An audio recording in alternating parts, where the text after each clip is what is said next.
ನಮ್ಮ ಹತ್ರ ರೆಗ್ಯುಲರ್ ಏಜೆನ್ಸಿಯವರು ಇದ್ದರು, ಅವ್ರಿಗೆಲ್ಲರಿಗೂ ಕಾಂಟ್ಯಾಕ್ಟ್ ಮಾಡಿದೆ. ಯಾರ ಹತ್ರ ಇಲ್ಲ, ನಮ್ಮ ಹತ್ರ ಸ್ಟಾಕ್ ಇಲ್ಲ ಅಂತ ಹೇಳಿದರು. ಅವರ ಎಕ್ಸ್ಕ್ಯೂಸ್ ಕೊಡೋದು ಕೇಂದ್ರದ ಇದೇ ಆರ್ಡರ್ ಆಗಿದ್ದಾರೆ, ನಮಗೆ ಕಮರ್ಷಿಯಲ್ ಗ್ಯಾಸ್ ಸಪ್ಲೈ ಮಾಡಬಾರ್ದು ಅಂತೇಳಿ. ಸ್ಟಾಕ್ ಇದೆ ಅಂತೇಳಿ ಮುಂಚೆ ಹೇಳಿದರು, 60 ದಿವಸಕ್ಕೆ ಆಗುವಷ್ಟು ಸ್ಟಾಕ್ ಇದೆ ಅಂತ ಹೇಳಿದವರು.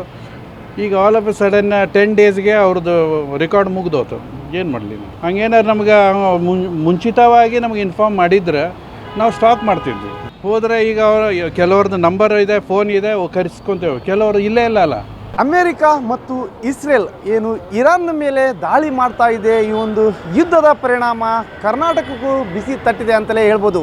ಈ ಒಂದು ಭೀಕರ ಯುದ್ಧದ ಪರಿಣಾಮವಾಗಿ ಕರ್ನಾಟಕದ ವಿವಿಧ ಜಿಲ್ಲೆಗಳಲ್ಲಿ ಕೂಡ ಏನು ಅದರ ಎಫೆಕ್ಟ್ ಆಗಿದೆ ಅಂತಲೇ ಹೇಳ್ಬೋದು. ಪ್ರಮುಖವಾಗಿ ಹೋಟೆಲ್ ಉದ್ಯಮ ಅಂದರೆ ಅಡಿಗೆ ಅನಿಲ ಇವತ್ತು ಹುಬ್ಬಳ್ಳಿಯಲ್ಲೂ ಕೂಡ ಏನು ಸಿಗ್ತಾ ಇಲ್ಲ. ಏನು ಸರ್ವೋದಯ ಹೋಟೆಲ್ ಇದೆ, ಅದು ಅವರ ಮಾಲಕರನ್ನು ಮಾತಾಡಿಸ್ತಾ ಹೋಗ್ತೇನೆ. ಇದರ ಇಫೆಕ್ಟ್ ಹೇಗಾಗಿದೆ ಅಂತ ಕೇಳೋ ಒಂದು ಪ್ರಯತ್ನನೂ ಕೂಡ ನಾನು ಇಲ್ಲಿ ಮಾಡ್ತಾ ಇದ್ದೀನಿ. ಸರ್, ಇವತ್ತು ಹೋಟೆಲ್ ಬಂದ್ ಮಾಡಿದ್ರಿ? ಹೌದು ರೀ, ಸಿಲಿಂಡರ್ ಸಪ್ಲೈ ಇಲ್ದಿದ್ದಕ್ಕೆ ಬಂದ್ ಮಾಡಿದೇವ್ರಿ. ನಮಗೆ ದಿನ ಸರ್ವಿಸ್ ಕೊಡೋರು ಅವರು ಗ್ಯಾಸ್ ಶಾರ್ಟೇಜ್ ಇದೆ, ಕೊಡೋಕ್ಕಾಗೋದಿಲ್ಲ ಅಂತ ಹೇಳಿ ಸಪ್ಲೈ ಮಾಡಲಿಲ್ಲ. ಅದಕ್ಕೋಸ್ಕರ ನಾವು ಜಾಸ್ತಿ ಸಿಲಿಂಡರ್ ಯೂಸ್ ಮಾಡೋದಿಲ್ಲ. ನಮಗೆ ದಿವ್ಸಕ್ಕೆ ಎಷ್ಟು ಬೇಕು ಅಷ್ಟೇ ಯೂಸ್ ಮಾಡ್ತಿದ್ವಿ. ಆದರೆ ಅದರಿಂದ ಅವರು ಸಪ್ಲೈ ಮಾಡದಿದ್ದಕ್ಕೆ ನಾವು ಬಂದ್ ಮಾಡಬೇಕಾಗ್ತದೆ.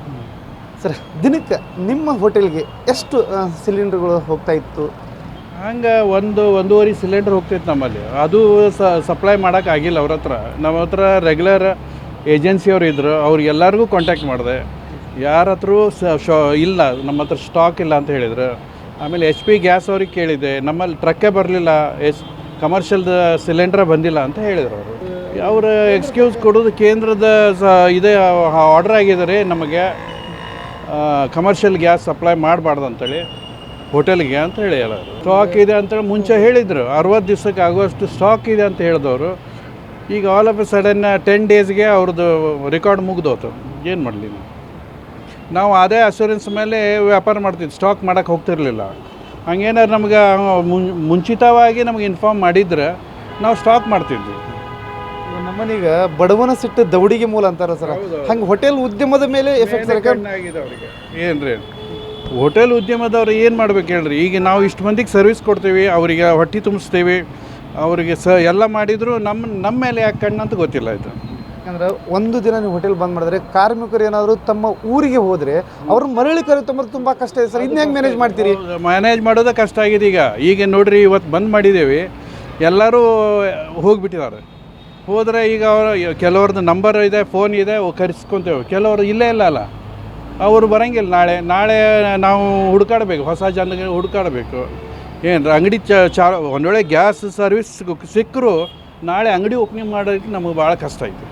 ಈಗ ಸ್ವಲ್ಪ ನಾವೇನು ಸ್ಟಾಕ್ ಮಾಡಿ ಇಟ್ಟಿದ್ದೀವಿ ಅದನ್ನ ಅಷ್ಟೇ ಇಟ್ಟಿದ್ದೇವೆ. ಈಗ ಅದನ್ನ ಖಾಲಿ ಆಗೋರಿಗೆ ನೋಡ್ಕೊಂಡು ಮತ್ತೆ ಇದು ಬಂದ್ ಮಾಡ್ತೇವೆ. ನಿಮ್ಮ ಸಂಘದ ಮಾಲೀಕರು ಎಲ್ಲರೂ ಮೀಟಿಂಗ್ ಮಾಡಿದ್ರು.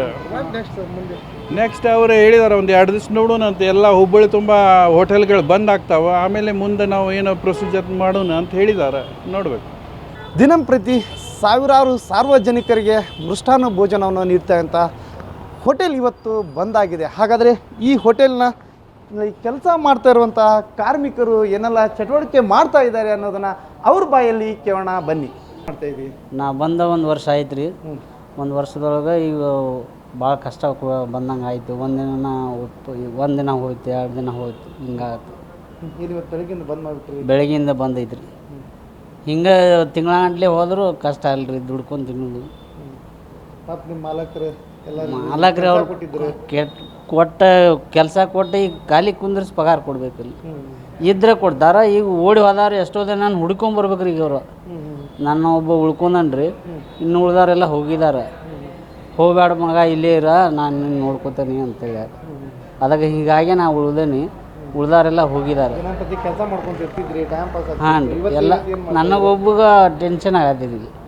ಯಾಕಂದ್ರೆ ನಾ ಒಬ್ಬ ಆಗೇನಲ್ರಿ. ಈಗ ಉಳ್ದಾರೆಲ್ಲ ಹೋಗಿಬಿಟ್ಟಾರೆ. ಒಂದು 4 ಮಂದಿ ಫೋನ್ ನಂಬರ್ ಐತಿ, ಅವ್ರ ಮಾತು ಗ್ಯಾರಂಟಿ ಇದಾರೆ, ಬರ್ತಾರೆ, ಎಲ್ಲ ಮಾಡ್ತಾರೆ. ಹಿಂಗೆ ಯಾವಾಗಲೂ ಸಡನ್ಲಿ ಬಂದಾಗಿಲ್ಲ ರೀ. ಇದು ಯಾವಾಗಾರ ಒಂದು TV ನ್ಯಾಗಾರ ಕಳಿಸ್ಬೇಕು, ಏನಾರು ಹೇಳಬೇಕಿತ್ತು ರೀ. ಬಂದಾಕತಿ, ಗ್ಯಾಸ್ ಸ್ಟಾಕ್ ಇಡ್ಬೋದು, ಏನಾರು ಮಾಡ್ಬೋದಿತ್ತು. ಒಮ್ಮೆ ಬಂದ್ ಮಾಡಿಬಿಟ್ರಿ.